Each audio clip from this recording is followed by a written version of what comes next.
Maka umat Islam kita ajak jauhi segala bentuk riba. Jangan nyimpen duit di bank riba, jangan minjem uang dari bank riba, jangan kerja di bank riba, jangan berkomunikasi dengan bank riba, kecuali kalau terpaksa. Kalau terpaksa darurat ada kaidahnya, ad-darurat tubihul mahzurat. Tanpa kedaruratan tinggalkan bank riba. Begitulah cara umat Islam yang kita ajarkan untuk merontokkan lembaga-lembaga keuangan riba. Jadi kalau ada yang mengatakan seperti yang ditanya tadi, bohong. Saya nggak pernah mengajarkan umat seperti ini. Ini nggak benar. Jadi kalau Anda nggak suka dengan bank riba, nggak usah rampok mereka, nggak usah nipu mereka, saudara. Mari kita lihat dalilnya. Nabi Muhammad SAW, begitu beliau hijrah dari Mekah ke Madinah, beliau lihat dengan mata beliau bahwa ekonomi Madinah dikuasai Yahudi, ya. Dan banyak umat Islam yang berutang kepada Yahudi dengan riba saat itu, ya, Pak. Nabi lihat, Nabi sedih, ini nggak boleh dibiarkan. Dan Nabi nggak pernah ngajar, hei umat Islam bakar pasar Yahudi, nggak ada. Hei umat Islam rampok pasar Yahudi, nggak ada, ya, Pak. Enggak. Nabi bersaudarakan Muhajirin dan Ansor. Kemudian Nabi buat aturan, Ansor punya banyak harta, Muhajirin nggak punya harta, baru datang dari Mekah, nggak bawa harta. Jadi Nabi suruh Ansor bagi dua hartanya dengan Muhajirin. Yang Muhajirin Nabi dorong untuk mengolah harta yang didapat dengan dagang. Saudara, itu satu. Kedua, saudara, Nabi menyampaikan kepada umat Islam, saudara, pahala surga rahmat Allah yang luar biasa. Kemudian Allah mengharamkan riba. Nabi mendorong umat Islam yang punya duit, kalau minjemin saudaranya jangan pakai riba, supaya umat Islam gak ada lagi yang minjem kepada orang-orang yang. Kemudian Nabi ajarkan juga mereka supaya mereka belanja sesama mereka, ya. Gak ada Nabi suruh tipu pasar Yahudi, rampok pasar Yahudi, bakar pasar Yahudi, gak ada, saudara. Dan semua sahabat sami'na wa ata'na, sam'an wa ta'ah, mereka dengar Nabi dan mereka taat. Itu orang-orang Muhajirin diajak orang-orang Ansor ke rumahnya masing-masing. Nih, harta saya sekian, silakan separuh untuk kamu. Nih, tanah saya ada sekian, silakan kebun saya separuh untuk kamu. Semua bagi dua, suka dan duka antara Muhajirin dan Ansor.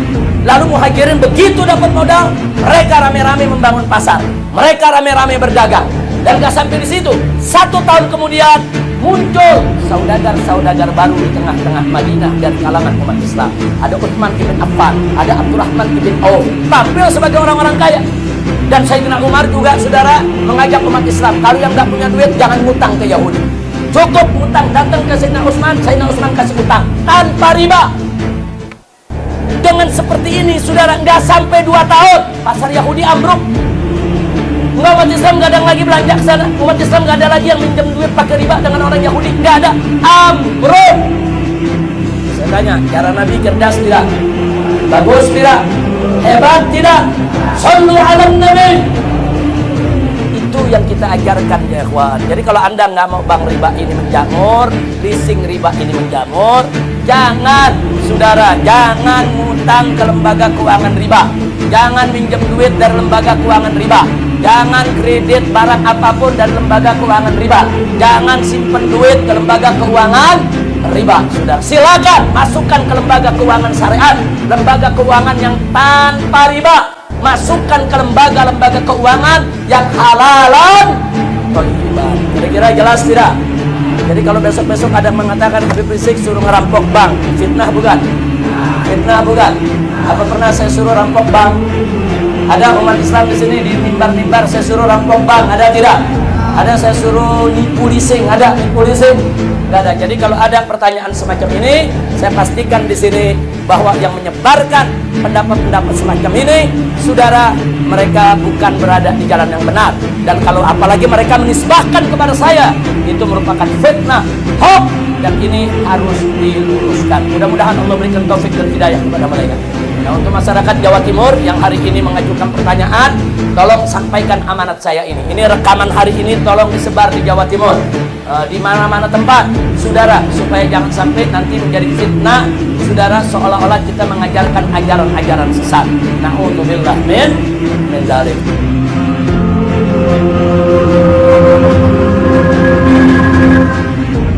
Hari ini kamu kami putra-putri bangsa menyatakan siap binasa untuk bangsa dan agama. Hari ini kami putra-putri bangsa menyatakan rela berdarah untuk para ulama. Wahai kalian para pengkhianat bangsa, segeralah menyerah. Hentikan segala macam adu domba. Hentikan segala kriminalisasi ulama.